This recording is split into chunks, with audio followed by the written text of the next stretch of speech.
digo, gente, que eu já julguei, assim, ao longo de 20 anos de carreira de juízo, sei lá, 100 mil, 150 mil processos, eu não lembro.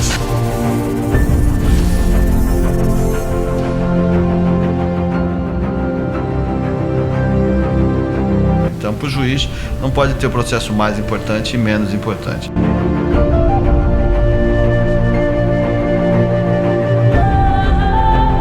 É uma questão importante porque mexeu com o crime organizado no Estado e mudou o Estado.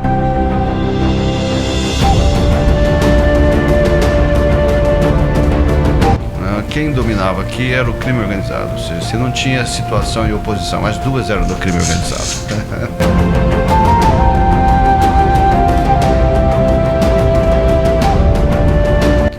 Julier.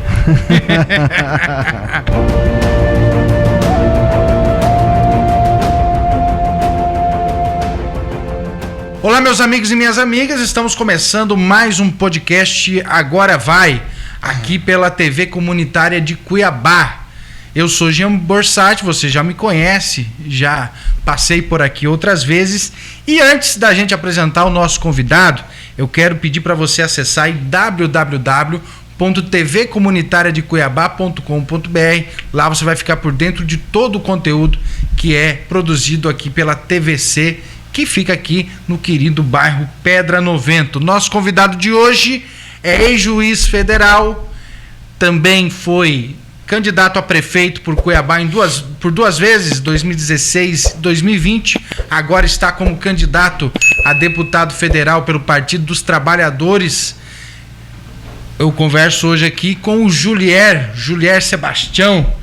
Julier, obrigado por ter aceito o convite e prazer falar novamente contigo. Olá, Jean, olá, minhas amigas e meus amigos. É um prazer muito grande estar aqui na TV Comunitária de Cuiabá e poder discutir e apresentar propostas para a melhoria de nosso estado, né, para a nossa melhoria de vida de todos nós aqui e poder, né, também, né, interagir com os nossos internautas e com aqueles que nos visualizam e ouvem. TVC, que inclusive você já passou por aqui, né, alguns anos atrás. Já nessas andanças aí dessas campanhas aí, já estivemos aqui, com certeza já estivemos aqui também na última eleição, aqui no bairro Pedra 90, né, dialogando com a nossa população aqui. Tivemos uma recepção muito calorosa aqui, me lembro, era um sábado, se não me engano, de sol como este aqui que estamos enfrentando hoje. Um dia muito bonito e com muita mobilização aqui dos nossos moradores aqui do Pedra 90, em torno daquela discussão de propostas de melhoria aqui do bairro. Então é um prazer de novo poder estar aqui, juntos com os nossos amigos e amigas aqui do Pedra. Olha só, hoje a gente vai falar um pouco sobre tudo, um pouco sobre a vida do Julier, também sobre a campanha. Nessa eleição, em 2022, ele está se colocando como candidato a deputado federal, e aí eu já começo nisso, né? O senhor já foi candidato por duas vezes a prefeito, em 2016, né, pelo PDT, 2020 pelo Partido dos Trabalhadores, e agora se colocando como candidato a deputado federal. Por quê ser deputado federal? Olha, em 2016 a gente tinha uma aliança nos partidos de esquerda, né, PDT, PT e PCdoB. Era um momento de resistência ao golpe de Estado, né, que levou o então vice-presidente Michel Temer a presidente da República. Foi uma eleição difícil, né? Dentro de uma mudança paradigmática no país, né, com um golpe de Estado. Em 2020, uma eleição marcada já nesses anos de tragédia bolsonarista, né, que todos nós passamos. Foi uma campanha com plena no meio da pandemia da Covid, né, e foi muito difícil. Eu me lembro até já numa das reuniões dos nossos candidatos a vereador, tinha umas 400 pessoas, né, e todos de máscara e tal. Eu me lembrei de uma foto que eu tinha visto uns dias antes da gripe espanhola em 1919, 1920, ou seja, 100 anos depois. Eu disse ainda, falei, olha, daqui a um tempo nós vamos olhar essa foto aqui e vamos falar assim, olha como é que a gente fez campanha em plena pandemia, né? Ou seja, todo mundo, como eu olhei aquelas fotos de 1919. E 2020 era meio que o auge da pandemia, né? Muita morte, acho que muitas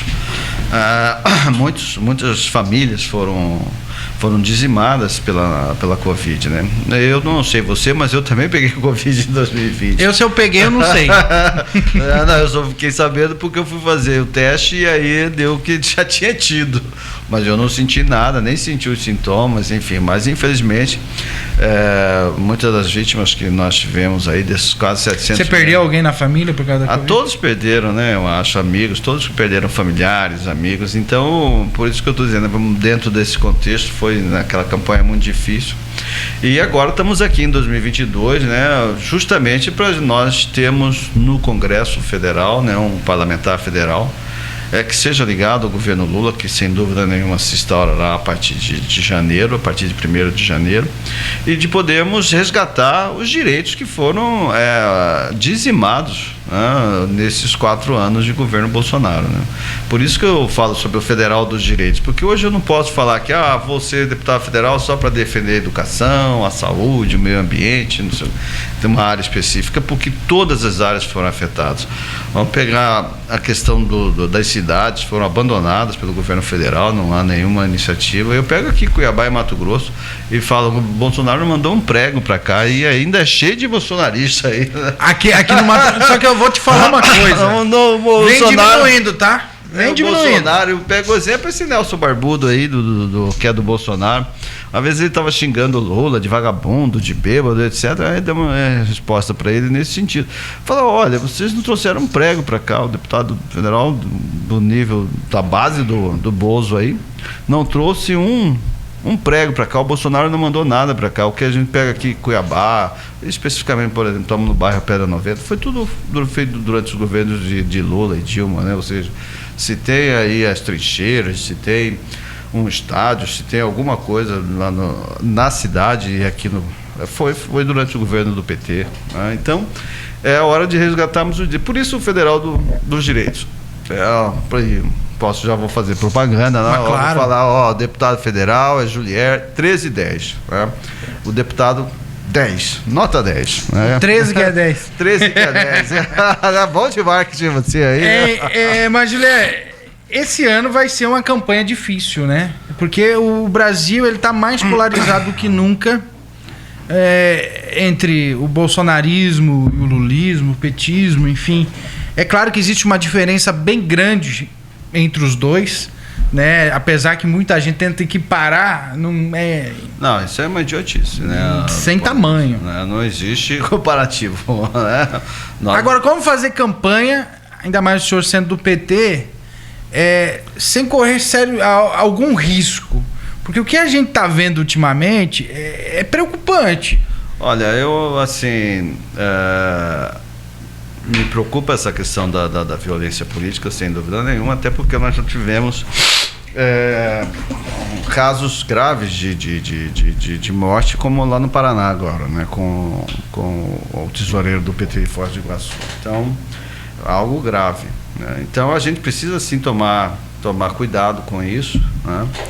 E ter as suas precauções, mas acho que a militância do presidente Lula, a militância nossa toda estará preparada para esse tipo de posição durante a campanha, né? Então acho que não será nada passivo também. Então a gente diz, como diz o ditado, né? O mesmo pau que dá em Chico dá em Francisco. Então nós vamos levar sem temores, né? Obviamente sem violência, mas também sem temor de qualquer agressão, porque nós estamos do lado dos justos, né? Então vamos fazer com que a nossa mensagem chegue a todos os eleitores e eleitoras, né, do estado de Mato Grosso.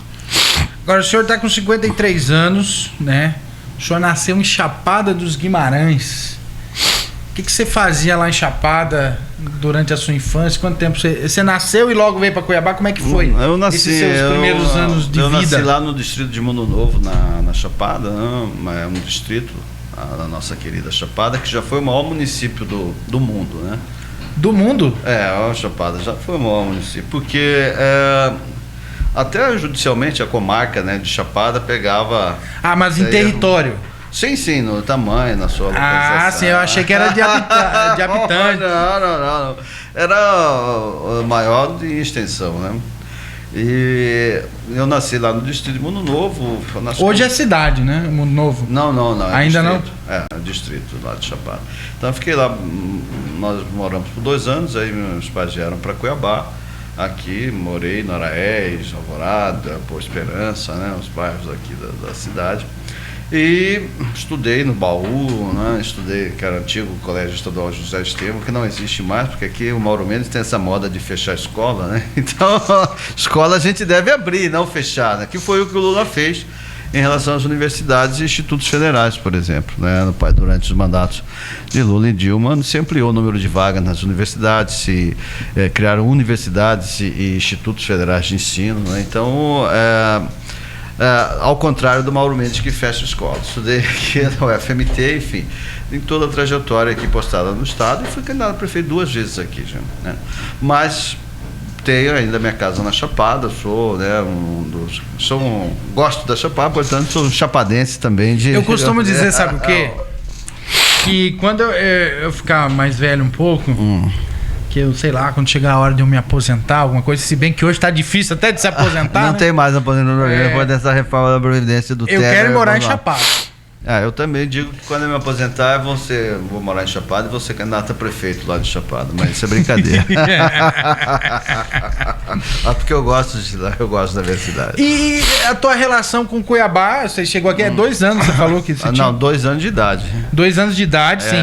Você mudou para Cuiabá. Então você se considera um cuiabano, né? Não, sou cuiabano, não só de coração, mas também sou cuiabano legítimo, porque eu sou cidadão cuiabano. E era muito diferente Cuiabá na época em relação a hoje, assim? Era bem diferente, já, porque brinca as antigas gerações de que em Cuiabá o cuiabano tem o hábito, né, de sentar nas calçadas em frente das casas, das famílias e todos. Isso é evidente que hoje já não é mais assim por conta da violência, da mudança da cidade, enfim.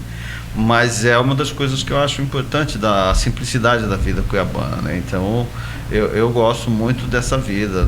Às vezes nessa época do ano incomoda um pouco até os cuiabanos, e daí que vem aquele ditado que fala: mês de agosto é mês de cachorro louco, por conta desse calor seco, fumaça, né?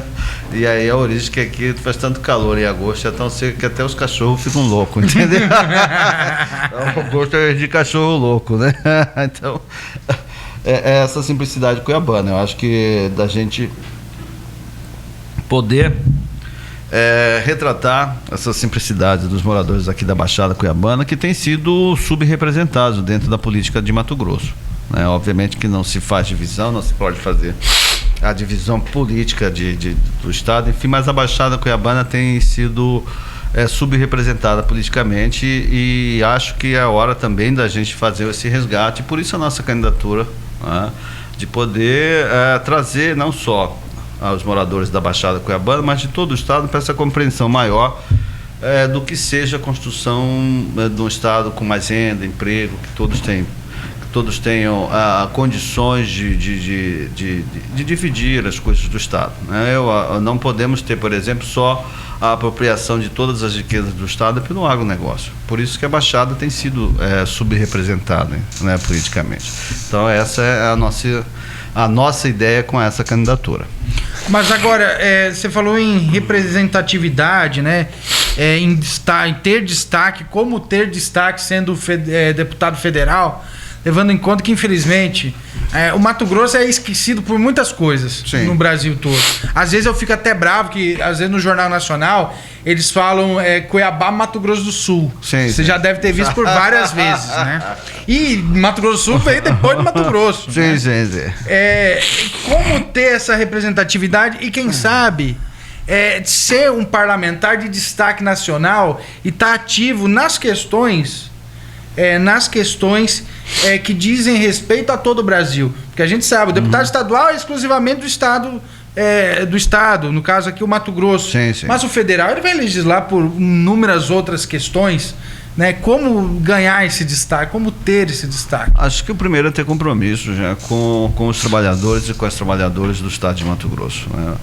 E com os trabalhadores e trabalhadoras brasileiros, né? Porque com toda certeza o presidente Lula reassumirá no dia 1º de janeiro a presidência e nós vamos colocar novamente a democratização não só política, mas fundamentalmente de geração de emprego no país, de sairmos dessa crise econômica, dessa crise da saúde, né? E fazer com que porque o que eu falei no início aqui, até falar assim, vamos restaurar o direito ao trabalho, não sei o que, mas foi tudo tão vilipendiado, tudo tão destruído, que nós vamos sim ter que falar sobre... E sabe qual que é o pior de tudo isso? Sim. É porque assim, na época, que na verdade é um todo é assim, né? Eles vendem como se fosse uma benese pra população. Não, nós temos, o Lula já prometeu, eu acho que essa é uma das bandeiras que nós temos na Câmara Federal, que é revogar a reforma trabalhista, né? Ou seja, quando se criou lá a reforma trabalhista no governo Temer, encampada pelo governo Bolsonaro, a história era de que ia manter os empregos, não sei o quê, e para isso retirou o direito dos trabalhadores e trabalhadoras. Empobreceu todo mundo, e se todo mundo, taxa de desemprego recorde, né? Ou seja, todos, como diz, no olho da rua, né? A pandemia por si só já fez esse estrago, mas o governo Bolsonaro amplificou isso numa esfera muito maior, né? Então, de fazer com que a economia gire novamente, que as pessoas tenham emprego e que a gente rompa esse ciclo que foi responsável por isso. Então, a história da reforma trabalhista era para gerar emprego. Mentira, não gerou nada, continuaram todos não houve ampliação do mercado de trabalho e os trabalhadores perderam direito. A reforma da Previdência hoje tornou praticamente impossível ao trabalhador se aposentar. Você vai terminar morrendo e não vai aposentar. Né? E prejudicou então, até mesmo quem estava próximo de se aposentar, né? Sim, porque não houve uma regra que preservasse qualquer direito nesse aspecto, né? Dizendo no direito, a gente fala que expectativa de direito não é direito, né? O fato de você achar que você vai ter o direito não lhe dá o direito. E as pessoas que foram pegas nesse meio, no meio dessa história, já quase chegando, pensa você, uma corrida de Fórmula 1, você está lá, o Schumacher, o Schumacher hoje está acamado, tá acamado, enfim. Mas pensa, você na época do Schumacher numa Ferrari, você chegando na linha de chegada já, que seria a sua aposentadoria, falta combustível para o carro. Entendeu?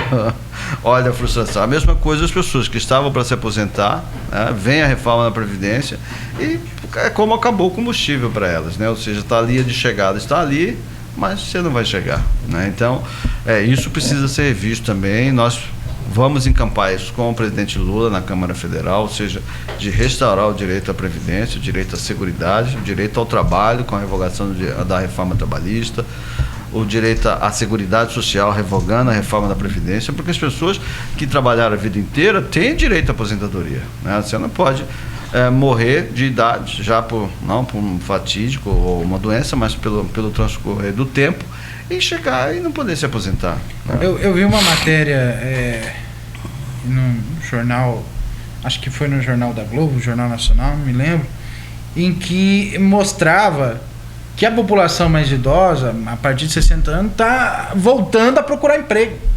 Sim. E aí você vê a situação que o país se tornou. Basta uma simples olhada pelas ruas das cidades mato-grossenses, né? Para a gente não ir longe, para falar, foi no outro estado, no São Paulo, aqui em Cuiabá, ou nas grandes cidades, Cuiabá, Rondonópolis, Cáceres, Sinop, e até nas pequenas cidades do nosso estado, você tem uma horda de uma legião de desvalidos, né? Que pessoas que perderam casa, que não tem emprego, que moram na rua, e não é uma pessoa por escolha, são famílias inteiras, né? Você chega aqui em Cuiabá ali, a Miguel Sutil naquelas rotatórias ali, o número de pessoas embaixo de viadutos, nas trincheiras ali, nas rotatórias, aumentou sensivelmente, né? Coisa que não existia, por exemplo, durante o governo Lula. Você não tinha idosos trabalhando e você não tinha crianças vendendo balinha ou pedindo. Isso eu acho um absurdo também. Então, e é muito comum. Isso voltou, né? E não se via mesmo, não se via. Não existia. Sabe uma coisa que eu tenho percebido também, que eu acho que mostra muito bem? Você está andando de noite com o seu carro, o número de carro que tem um farol estragado. Você já parou pra olhar? Farol. Um farol, o carro caolho. Ah. Você já parou pra analisar que aumentou? Não parei essa. Faça isso hoje quando você for. Quando você estiver andando à noite, você vai ver a quantidade de carro que tá caolho. Por quê? Por o povo quê? não tem mais dinheiro. Ah, entendi. Nesse dia eu tô olhando a relação do gerente e falei, eu não tô entendendo esse carro. Não, o povo não tem mais dinheiro nem pra fazer manutenção no carro. Não tem como, não tem nem carro, né? Exatamente. Agora que o combustível tá baixando, Mas e aí eu já engato a próxima pergunta, porque a gente viu que nesse ano teve. E aí eu já não sei o que acontece, se o Bolsonaro acha que é especial, mas ele fez uma série de bondades aí pra população, que a gente sabe muito bem o objetivo, né, eleitoreiro. Aumentou o antigo Bolsa Família, que ele mudou o nome agora para Auxílio Brasil, tem agora o... Que era permanente e não é mais, né? Só vai até dezembro. Só vai até dezembro. Só pra eleição, né? Como que você vê essas medidas eleitoreiras dele? Olha, já nós temos aí uma questão primeiro. Nós éramos a favor da criação do auxílio, o PT, desde lá em 2020, quando foi criado o auxílio, no valor de R$600, e o governo Bolsonaro foi contra. Né? Ele queria 200. R$200. E nós, portanto, agora a bancada do PT também votou a favor do auxílio de 600. Mas o erro foi, primeiro, extinguir o Bolsa Família, que é um legado do povo brasileiro, né, no combate à fome, na distribuição de riquezas dentro do país, e para torná-lo só um auxílio eleitoral para o Bolsonaro, né? Ou seja, o Bolsonaro ele é tão despreocupado em relação à reação do povo, em relação a isso, ele vai para fala assim, é só até dezembro, só para eu poder ganhar a eleição. Nós dissemos, não, tudo bem, quem precisa recebe sem problema, recebe e não vota no Bolsonaro, porque não é assim que se compra pessoas. É o seguinte, eu vi um negócio que lá no Nordeste eles estão chamando de auxílio 613, pega 600 e vota no 13. Exatamente. Então tem que, os que precisam, sem dúvida nenhuma, nós achamos sim, precisa, e todos nós defendemos desde o início que o governo deveria, né, ter o auxílio maior e deveria ter feito mais, porque não fez, né? Deixou o povo brasileiro à míngua, né, durante esse período de pandemia. Então, receba os 600 e vote no Lula, para voltar ao Bolsa Família. Então esse é o legado, porque é permanente, era vinculado à educação, ou seja, as famílias manterem as crianças na escola, gerenciado pelas mulheres das famílias, né, e era referência mundial sem também, dúvida, né? Nenhuma. Então acho nesse sentido é importante que nós saibamos disso. Segundo, em relação à questão do combustível, eu nunca vi um preço tão alto de combustível como agora, né? Totalmente sem qualquer preocupação com... O problema é que o povo está comemorando, aumentou 80, diminuiu 18, o bolsonarista está comemorando. Não, mas você é responsável por isso, né?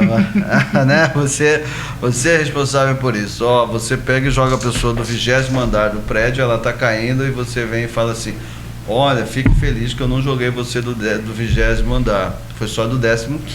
Tá? Então, é a mesma coisa a história do combustível, porque quem é responsável pelo aumento é o governo Bolsonaro, que aumentou descontroladamente o preço do combustível. Eu me lembro que no início do ano passado, nessa mesma época, eu enchi o tanque do carro com um determinado valor. Hoje, com o mesmo valor, eu consigo botar no máximo 1/3 do que eu colocava do combustível no carro, né? Ou seja, e isso vale para todo mundo. Qual a importância disso? Não é só para quem tem carro, né?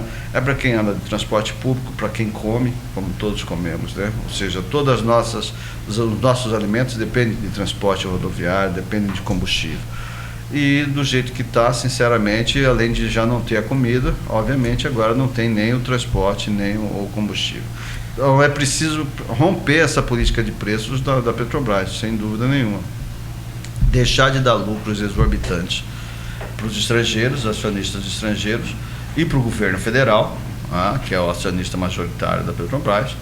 E é por isso que é ridículo o Bolsonaro falar que ele não tem nada a ver com isso. Ele tem tudo a ver com isso, porque ele é o responsável por esse aumento de preço sem qualquer controle. Às vezes eu penso, sabe o quê?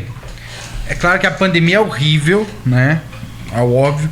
Mas pro Bolsonaro a pandemia veio a calhar.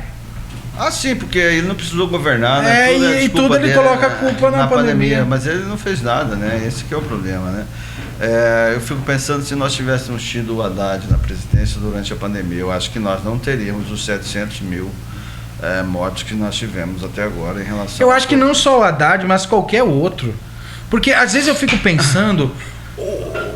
Eu não vou nem falar a questão do tal do lockdown, que o Brasil não teve lockdown, né? Então ele inclusive mente nesse sentido, não que o Brasil não fechou. Mas, poxa... Mas não fechou porque o governo federal não fez a parte dele também, né? Exatamente. Porque na Inglaterra o governo central aprovou não só um tipo de auxílio para os trabalhadores não se deslocarem, não precisarem ir ao trabalho, mas também aprovou uma ajuda às empresas para que elas pudessem suportar isso. Aqui nós ficamos à míngua porque o Bolsonaro foi omisso nisso, né? Só aprovou o auxílio por força da oposição no Congresso. Porque se dependesse do governo e do ministro da Fazenda, do Guedes, da Economia, não tinha nada para ninguém, né? Agora, ser contra a máscara e contra a vacina, eu não consigo entender. Sinceramente, não consigo entender. Porque isso, até mesmo estrategicamente, vamos falar de questão eleitoral. Poxa, você contra a máscara, contra a vacina. Contra a ciência, né? Contra a ciência. Contra a ciência. Aqui teve um deputado, você já citou antes, que ele foi levar um remédio milagroso pro astronauta lá, como é o Marcos Pontes. Marcos Pontes, Você chegou de ver essa? Eu vi essa. O Nelson Barbudo foi levar uma garrafada lá pro Marcos Pontes, falando que era para eles investigar se era a cura do Covid. Eu acho que não era, porque até agora não. O jeito é se vacinar, não tem outra forma. Não, a ciência tem que prevalecer sempre. Você se vacinou? Sim, 4 vezes já. Eu tomei a dose, a segunda dose de reforço, né? As 2 regulares e as outras 2 de reforço, né? Que a última até foi daquela Janssen, que tinha muito forte aquela vacina. Você fez durante o dia que eu tomei, deu uma moleza, deu uma dor, assim, é pesada aquela. Mas valeu a pena? Lógico, estamos aqui conversando. Agora, Juliano, você tá com 53 anos, eu tô apenas com 30. E eu queria perguntar uma coisa que às vezes eu fico pensando, porque eu, apesar de ter nascido em 1992, eu não peguei os perrengues que o Brasil já enfrentou no passado. Eu, quando era adolescente ali, que eu comecei, eu estava no governo Lula, né? Que inclusive tinha lá a pesquisa que o Brasil era o segundo país mais feliz do mundo. A gente achava que tudo seria perfeito, que o Brasil só ia evoluir. Você, em algum momento, depois da redemocratização ali, que nós já vamos entrar nessa questão, porque você teve lá também, né? Mas em algum momento você pensou que o Brasil ia chegar a esse ponto que chegou hoje? Olha, já nunca pensei. Você nasceu em 92, no ano do impeachment do Collor. No ano do impeachment do Collor.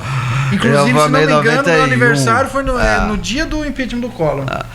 E nós passamos por muita coisa no Brasil, né? Achei da redemocratização, governos progressistas, governos liberais, mas nós temos um período que eu acho das trevas no país aqui hoje, que nunca pensei que nós tivéssemos a possibilidade de regredir tanto em direitos, de regredir tanto na proteção da população e no descalabro com que se tratam as coisas no país hoje, né? Ou seja, prevalece a ignorância, a truculência, a violência, ou seja, algo que é impensável há algum tempo atrás, né? Impensável, né? Juliano, agora você foi juiz, né? Sim. E você é lembrado até hoje pela prisão de uma figura importantíssima aqui para o estado de Mato Grosso, né? Que era conhecido como comendador, Arcanjo Ribeiro.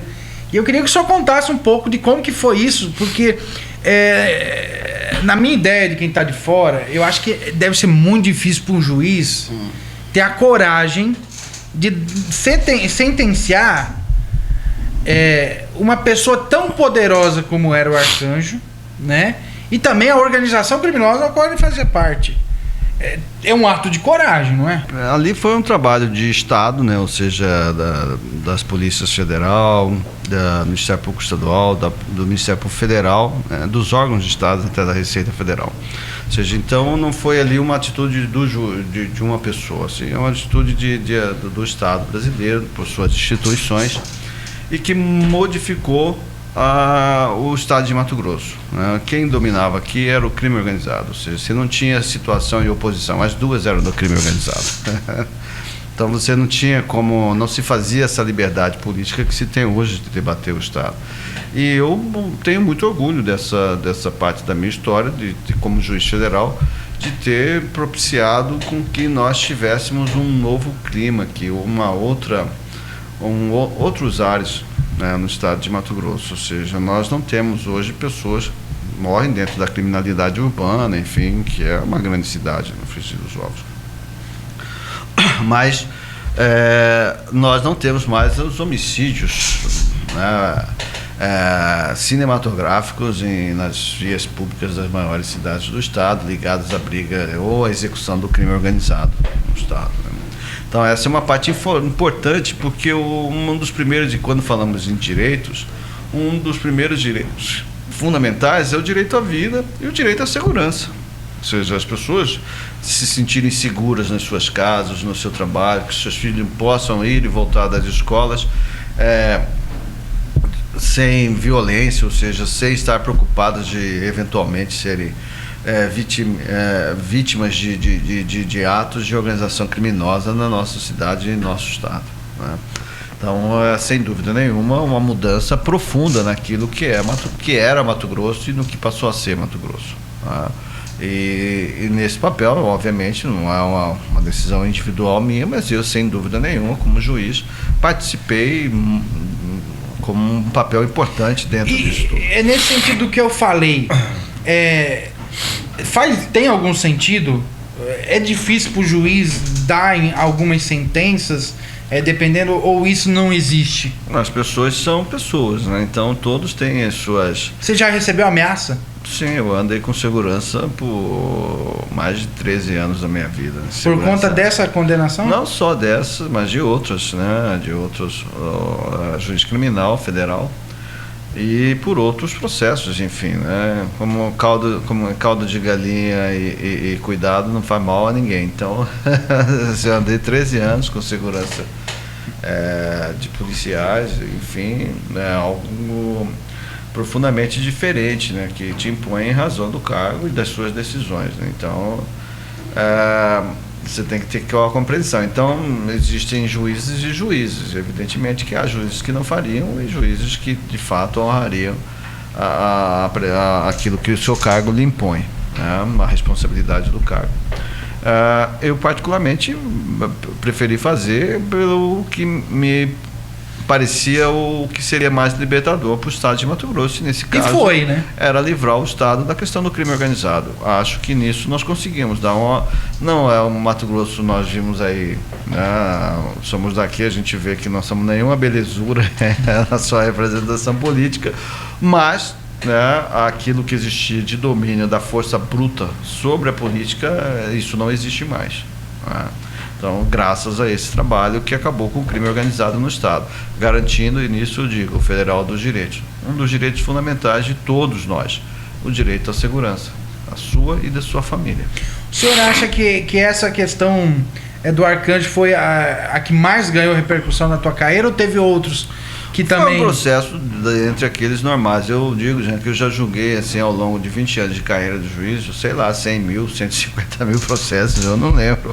20 anos você não lembra mais nada de processos, de casos, qual era mais importante, porque para o juiz, todo processo tem que ser importante, independentemente de que seja, porque se está na justiça é porque alguém está dizendo que está tendo o seu direito violado, né? Então, se está na justiça, é importante para o juiz julgar. Porque o juiz não pode fazer distinção entre o caso daqui de menor, porque é uma pessoa que não é pobre, e porque o outro é milionário. Não pode ter essa distinção dentro do aparato de justiça, né? Então, para o juiz, não pode ter o processo mais importante e menos importante, porque todos têm que ser importantes para ele, porque o papel dele é resolver isso. Então, mas, obviamente, que você vai gravando. Essa é uma questão importante, porque mexeu com o crime organizado no Estado e mudou o Estado. Mudou o Estado. E isso é importante. Quando eu já tenho a minha neta agora, tem 4 meses, mas quando ela tiver os 20 e poucos anos, eu vou poder falar para ela, olha, o seu avô mudou o Estado nessa questão aqui de segurança pública. E isso é um orgulho para mim, história, e obviamente que eu vou ter orgulho de falar isso para ela. Mas tem outros casos. Eu acho importante a questão dos americanos, né, que envolvia o princípio da reciprocidade, que era quando o governo americano exigia. Era no início do governo Lula, no 2000, na metade mais ou menos. Do Lula, o Lula já havia implementado várias políticas públicas em relação à fome, à renda, e os brasileiros começaram a ter uma maior renda, começaram a viajar de avião, frequentar aeroporto, a classe média brasileira passou a viajar para o exterior, ir para Miami, etc. Foram para os Estados Unidos. Os Estados Unidos, ao chegar, o que o governo americano impôs como política de recebimento dos brasileiros, de que eles teriam que ser fichados, seja em aeroporto, nos portos ou por onde entrassem no Brasil, sejam fichados. E dentro do princípio da reciprocidade, eu tomei uma decisão e impus o mesmo aos americanos também. Deveriam ser identificados como os brasileiros nos portos alfandegários do país, ou seja, de imigração, nos pontos de imigração. Também isso deu uma repercussão importante, porque colocou em debate como o Brasil se relacionaria com o resto do mundo, principalmente na proteção de seus direitos de seus cidadãos. Né? E isso se manteve? Até o ano passado. Foi até o ano passado isso? Até o ano passado, foi em 2005, se não me engano, e se manteve durante todo esse período até o ano passado, quando este governo do Bolsonaro revogou a medida, porque esse governo é um governo que bate continência com a bandeira dos Estados Unidos. O Bolsonaro foi lá nos Estados Unidos, entregou a base de Alcântara, entregou um monte de coisa, e o que ele ganhou em troca foi o número de telefone do Trump, que muito possivelmente, se ele ligado, não ia nem atender. Então, vestiu até ano passado essa medida. Então isso é importante. Acho que na questão ambiental, na proteção do Estado também, nós já fazemos várias operações ambientais de proteção ao meio ambiente no Estado. Nós somos a favor que esse é um assunto mais atual do que nunca. Sim, sim. A questão das queimadas, né? E uma medida que eu acho que eu tenho muito orgulho dela também, porque foi a primeira decisão judicial. Hoje nós temos como política, e isso foi implementado durante os governos de Lula e Dilma, de se reservar vagas, né, ações afirmativas, né, seja para negros e tal, as cotas que a gente chama, né, dessas ações afirmativas. E a primeira decisão nesse aspecto, quando não existia nem lei, nem política de governo, foi minha, uma decisão numa ação civil pública que reservou 50% das vagas da UFMT para alunos ou para discentes que viessem da rede pública de ensino.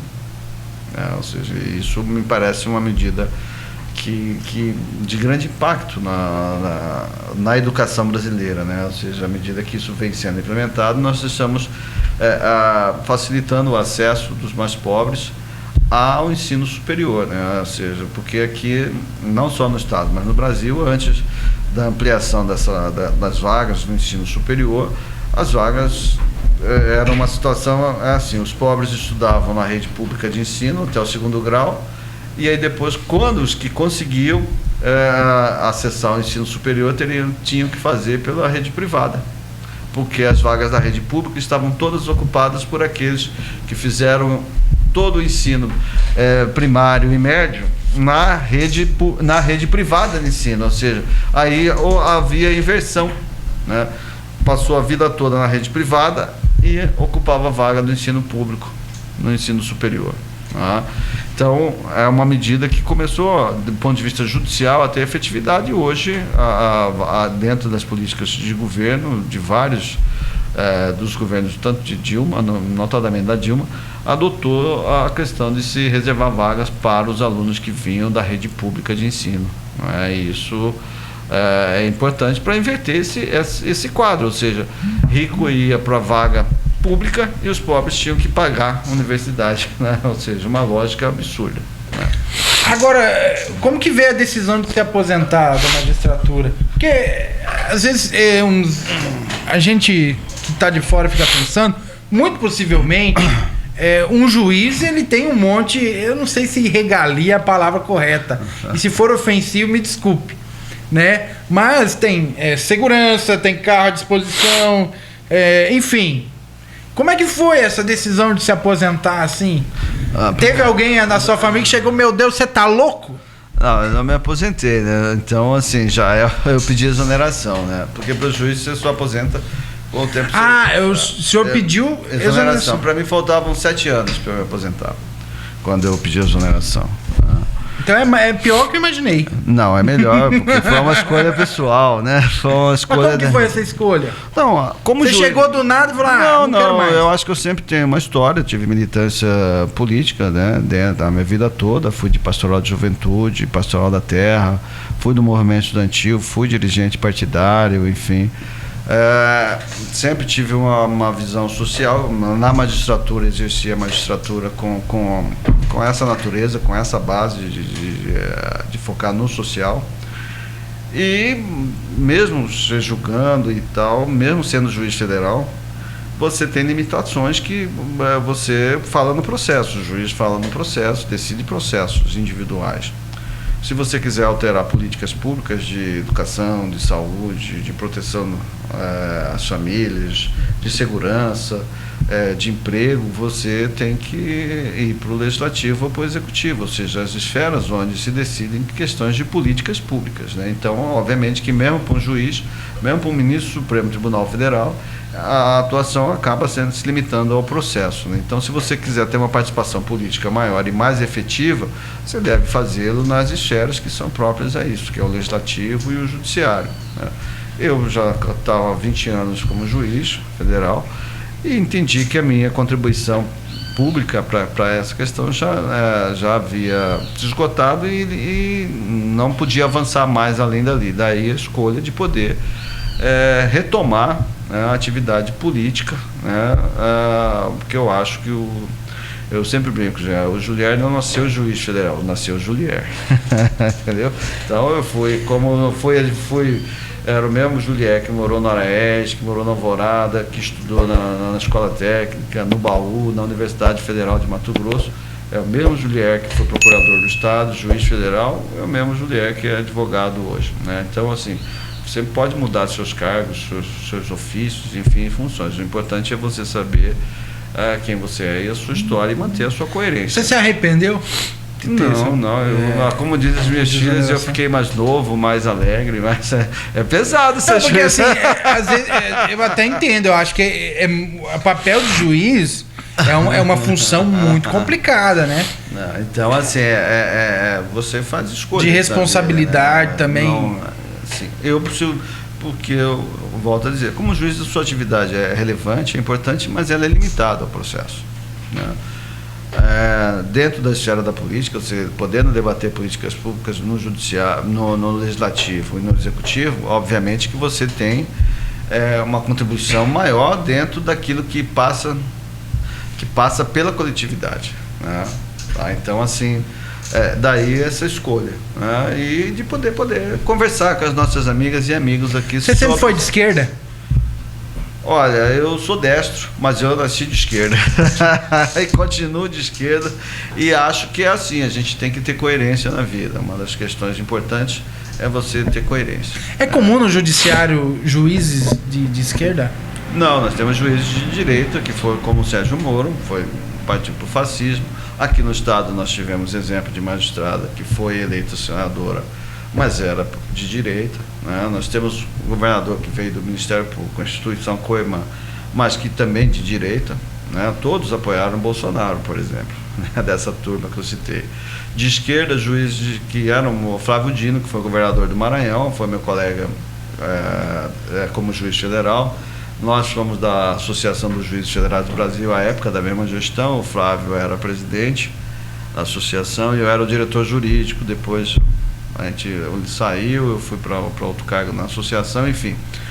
Mas como referência de esquerda também, que foi um bom governador para o Maranhão, né? Então, é o mesmo que eu acho aqui para o nosso estado. Nós precisamos ter o que define a participação política, não é o fato de ser juiz ou deixar de ser juiz. é a sua coerência política, você tem posições políticas. Eu sou do PT, nós somos um partido de esquerda e de fato, vamos retornar ao país, no governo central, né, no governo federal, para restaurar direitos que foram retirados desde que começaram essa bagunça de golpe de Estado no país aí, né? Qual que é a tua relação com o PT? Porque depois que o senhor pediu exoneração, o senhor foi pro PMDB, aí depois pro PDT e agora veio pro PT. O senhor sempre teve simpatia pelo Partido dos Trabalhadores? Olha, quando eu deixei a magistratura, nós havíamos uma discussão no projeto político que envolvia PT, PMDB e outros partidos, né? E dentro dessa composição política que seria feita à época, seria o melhor caminho o PMDB, dentro daquilo. Em 2016, nós tínhamos um golpe de Estado no país, né? Tanto que aqui em Cuiabá nós formamos a frente de esquerda, que era PDT, PT e PCdoB. Então eu fui o candidato a prefeito pelo PDT, o PT indicou a vice-candidato a prefeito à época. Em 2020, já nesse governo Bolsonaro, eu fui o candidato, não houve alianças, foi só o PT, a nossa candidatura. E foi uma eleição muito difícil, como já disse, por conta da pandemia e do governo Bolsonaro propriamente dito, né? Ou seja, de um governo destruidor de tudo, né? Ou seja, não só das questões políticas, mas destruidor da paz social, da paz familiar, da paz entre as pessoas, né? Então, dentro desse contexto, e o Partido dos Trabalhadores, e nós não podemos negar isso, tem aí, ao longo de sua história, construída na luta dos trabalhadores e trabalhadoras brasileiras, né? E aqui no Estado não é diferente. Então nós vamos sim levar a bandeira do trabalhador e da trabalhadora para a Câmara Federal e, sem dúvida nenhuma, para dentro do governo Lula. Obviamente que como deputado federal de Mato Grosso, com a perspectiva de melhoria da nossa vida, da nossa população e de trazer para cá mais do que um prego, que nem um prego o Bolsonaro mandou para Mato Grosso, né? Então, de poder trazer recursos, de poder trazer políticas públicas para o nosso Estado que visem melhorar a renda das nossas famílias, que visem trazer emprego para todos os trabalhadores e trabalhadoras mato-grossenses e que visem trazer garantia de seguridade social, ou seja, de você poder se aposentar, de você poder ser trabalhador e ter a sua carteira assinada com todos os seus direitos, né? Por isso revogar a reforma trabalhista, né? E trazer, por exemplo, aspectos que eu não vou nem dizer, que falam que é luxo, e nesse governo, na época do governo Bolsonaro, até isso, cultura, lazer para a população. Ou seja, nós temos um governo que não tem nem Ministério da Cultura, ou seja, os nossos artistas, todos abandonados, os profissionais, não só os artistas, mas tudo que circunda a cultura, trabalhadoras e trabalhadores, né, os empreendedores da cultura, todos abandonados, né? Então, veja que o rol de prejudicados, né, que precisam ter seus direitos resgatados é enorme, e aí a nossa tarefa é de nos colocar como instrumento dessa restauração de direitos. Por isso eu falo federal dos direitos. Você acha que o Bolsonaro é o fundo do poço? Olha, até um tempo atrás eu achava isso, né, que o poço tinha fundo. Hoje eu acho que o poço não tem fundo. Então, a gente é algo diferente. Nós não pode ficar pior ainda. Pensa, o Bolsonaro reeleito. A lei de Murphy, nada é tão ruim que não possa piorar. Pode piorar, sim. Então, para evitar que as coisas piorem, é Lula presidente, novamente, e Juliette 1310 na Câmara Federal. E a tua adolescência, Juliette, como é que foi aqui em Cuiabá? Que tipo de moça você gosta? Olha, eu morei ali na Araés, ali na Rua Américos. Eu morei ali na Américo Salgado, depois já morei na José de Mesquita, morei ali perto da Igreja Nossa Senhora de Fátima, aí morei aqui no Alvorada, enfim. A minha adolescência foi aí, eu estudava no Baú, né? Acho que não Você saía muito? Era festeiro, não? Não, adolescente antiga a gente não saía, não. E o ideal... Não, adolescente, juventude ali. Então, que lugares que tinha aqui em Cuiabá? Nós jogávamos, eu me lembro que eu gostava de estudar, evidentemente, ali no Baú, a gente estudava muito, eu fiz todo o meu primeiro grau ali no Baú, na escola técnica, e eu gostava de jogar bola, a gente jogava... Você é bom de bola? Eu fui. Olha, foi da geração do Bebeto Romário, deveria ter seguido carreira futebolística. Eu fui estudar, fui ser juiz, aí que deu? Tô brincando. Mas jogava bem. Jogava bem. Bola. Você não era o último a ser escolhido. Não. Porque eu era o último. Não, eu era o do. E ainda quem ficava comigo achava ruim. Não, nós tínhamos nosso time ali do Araés, nós tínhamos. Nosso time era. Primeiro foi o Cruzeirinho, a gente chamava Cruzeiro, né? Cruzeirinho. E depois nós tínhamos a Ponte Preta também, que foi Cano. E no campeonato de Cuiabá tinha os campeonatos de times de futebol amadores. Time de várzea que chamava? Não, amador, né? Então era sub-16 até, tinha de crianças, de adolescentes, enfim. Nós tínhamos Juventude, que era o time nosso daqui do Araés. Eu joguei bola aqui no Verdinho, aqui ali no São João dos Lares, lá no 44. Você sente saudade dessa época? Eu acho que era uma época mais liberta. Hoje eu criei 2 filhas e tal, e vejo as famílias nossas todas.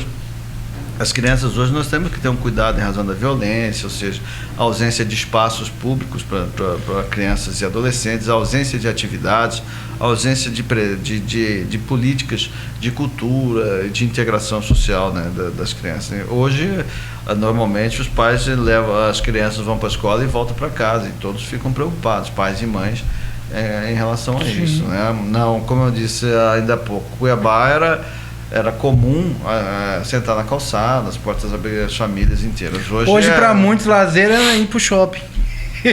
Para você ver a distinção, porque não tem espaços públicos. Exatamente. Ou seja, as crianças, as de classe média ficam nos condomínios e apartamentos, e a maioria da população não tem um espaço de lazer nos bairros. Você sempre foi estudioso? Isso não é só de Cuiabá, vale para todas as cidades, Rondonópolis, caso. Sempre fui. Desde criança você era CDF. Você era o CDF, sentava na frente. Sentava na frente, tirava uma boa nota. O pessoal brinca comigo. Ficava falando pra quem tava fazendo bagunça. Não. Eu sempre fui tímido. Você era tímido. É o típico CDF mesmo. Como os meninos falam, os nerds, né? Eu sempre estudava. Porque agora você não vem de berço de ouro, né? Não, vem de família pobre, filho de trabalhadores rurais, né? Meu pai foi. Quando veio para cá, meu pai foi trabalhar na Sanemat à época, depois quando municipalizou, virou Sanecap. Mas meu pai aposentou pela Sanecap. Ele é vivo ainda? Não, meu pai faleceu em 2018. Né? E trabalhou na Sanemat, depois Sanecap, por mais de 25 anos. Né? Ou seja, começou abrindo valetas, né, como servente, depois virou encanador e aí chefe de equipe de manutenção das redes. Meu pai, eu me lembro dele, ele que conhecia as redes todas de Cuiabá, mesmo depois que ele é aposentado, na época da Sanecap, quando municipalizou e depois privatizou, é que essas empresas, a empresa de saneamento, ela perdeu todo o seu histórico da distribuição de redes dentro de Cuiabá. Então, mesmo meu pai, depois de aposentado, quando estouravam problemas na rede, nas redes adutoras, por exemplo, iam atrás dele, porque eles não tinham nos arquivos deles os projetos, enfim, onde que estavam. Então, era a memória dele que lembrava onde que tinha rede e tal, rede não sei o que e tal ainda, para fazer esse tipo de coisa. E acho que ainda é um dos grandes defeitos aqui na capital da concessionária hoje Águas, que não tem essa questão, né? Tanto que o serviço é precário, enfim. E isso não é paradigma só de Cuiabá, isso mesmo vale para Rondonópolis, para cá, Sinop, Tangará, ou seja, o saneamento é precário, a distribuição de água ainda é um problema sério, né? Então, eu trabalhei a vida toda e eu via trabalhando, enfim. E o que mudou a nossa um pouco o patamar nosso foi que meus pais sempre fizeram esforço que os filhos estudassem, né? Como que é o nome dos seus pais? José Raimundo da Silva e Ana Rodrigues da Silva. É José Raimundo e Ana? José. O seu José e a dona Ana tiveram quantos filhos? 4 filhos. 4, nós somos 4 e tem mais uma irmã pequena. Você é o mais velho? Sou o mais velho. Agora, o único formado ou todos se formaram? Todos estudaram. Eu tenho um irmão que é agrônomo, tem uma irmã que fez serviço social, outro que fez direito e comunicação social, todos formados, né? E também já estamos velhos agora, né? Todos essa faixa de 50 anos aí, né? Então, mas o esforço foi nesse sentido. Por isso que é importante, nós falamos de educação, né? porque é uma forma que as pessoas têm, as famílias, de se levarem socialmente, né? Não basta só você ter o Estado ser assistencialista ou não, mas você tem que dar, o Estado, políticas públicas tem que dar condições das famílias e das pessoas se levarem socialmente, né? E isso passa muito, não só por programas de distribuição de renda, mas também de se consolidar isso com a educação, né? Porque só com a educação que você rompe aquela história, né? Que vem fácil, vai fácil. Então o dinheiro também, só o dinheiro não resolve a vida das pessoas, porque você pode perder o dinheiro, mas a educação nunca, jamais. O que você já obteve com a educação, ninguém vai lhe tirar isso, né? Aqui nós temos pessoas que não tiveram estudo, nada, se tornaram grandes empresários, milionários até, mas que também histórias de pessoas que chegaram a esse patamar e depois regrediram do ponto de vista financeiro, econômico e faliram, né? E aí não tinha educação, né? Então a base de todas as políticas públicas tem que ser educação, e aí eu acho que foi uma compreensão fundamental dos meus pais em relação aos filhos, e eu acho que é isso que nós vamos resgatar com o governo Lula, ou seja, uma prioridade novamente a educação. Veja que quando o Lula se anunciou o pré-sal, né, dentro da lei que distribuiu os recursos oriundos da exploração do pré-sal, no governo Lula se direcionou para a educação, né? E veio o governo Bolsonaro e fez o quê? Temer e depois Bolsonaro retirou isso. E fizeram o quê? Transferiram o que seria para a educação, para a população brasileira, para se gerar lucros recordes para os acionistas estrangeiros e privados da Petrobras. Olha só, a gente já está correndo para a reta final desse podcast aqui. Hoje a gente está recebendo o Julier, né, candidato a deputado federal, número 1310, o federal que é 10, ou 13 que é 10. Agora a gente tem vou falar algumas coisas aqui, um bate-bola, jogo rápido, não tive ideia para criar um outro nome, vai esse clichê mesmo, tá? Vamos lá, política. Melhoria de vida das pessoas. Bolsonaro. Pior presidente da história. Lula. Melhor presidente da história. Democracia. Devemos lutar por ela sempre. Legalização do aborto. Questão que tem que ser discutida do ponto de vista de saúde pública e não penal. Legalização da maconha. Tem que discutir também como política pública de saúde pública e não com repressão penal. Comunidade LGBT. Resgatar direitos e expandir direitos. Ser deputado federal. Uma conquista importante. E de Julier para Julier. Julier. Muito bem, essa foi a nossa entrevista com o Julier Sebastião, ex-juiz, candidato a deputado federal. E, Julier, agora é a hora da gente se despedir. Eu deixo aí as câmeras livres. Você tá nessa aqui, ó. Sim, já é um grande prazer. Fica à vontade para conversar com quem está nos acompanhando. É um grande prazer quem poder vai nos acompanhar. Conversando com você, com os nossos... nós estamos da modernidade agora, né? Antes a gente falava na TV telespectadores, do rádio ouvintes, agora é tudo misturado. Nossos internautas, assistidores, ouvidores, enfim. E agradecer a todos, ao nosso público da TV Comunitária de Cuiabá, aqui do Pedra 90, o Dimar que está aqui conosco nessa. Então eu agradeço a todos, né, novamente ao Dimar e à TV Comunitária de Cuiabá por esse espaço de poder abrir para que possamos discutir abertamente políticas e candidaturas, né? Afinal, nós não podemos ter preconceitos em relação às candidaturas, porque é importante para a democracia e para a consolidação do país, né, nesse resgate de direitos.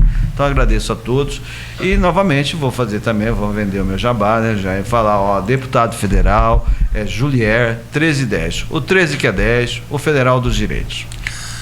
Muito bem, essa então foi mais uma edição do Agora Vai Podcast aqui pela TV Comunitária de Cuiabá. Mais uma vez quero convidá-lo a acessar o www.tvcomunitariadecuiabá.com.br. Lá você vai ficar por dentro de todo o conteúdo que é produzido aqui pela TVC, aqui do Pedra 90. Quero agradecer imensamente o Dalmir por mais uma vez ter me convidado a participar por aqui. E é isso. Um grande abraço para você. Até a próxima oportunidade. E eu te espero a qualquer momento. Tchau, tchau. E os vejo na rede social, nossa. Exatamente.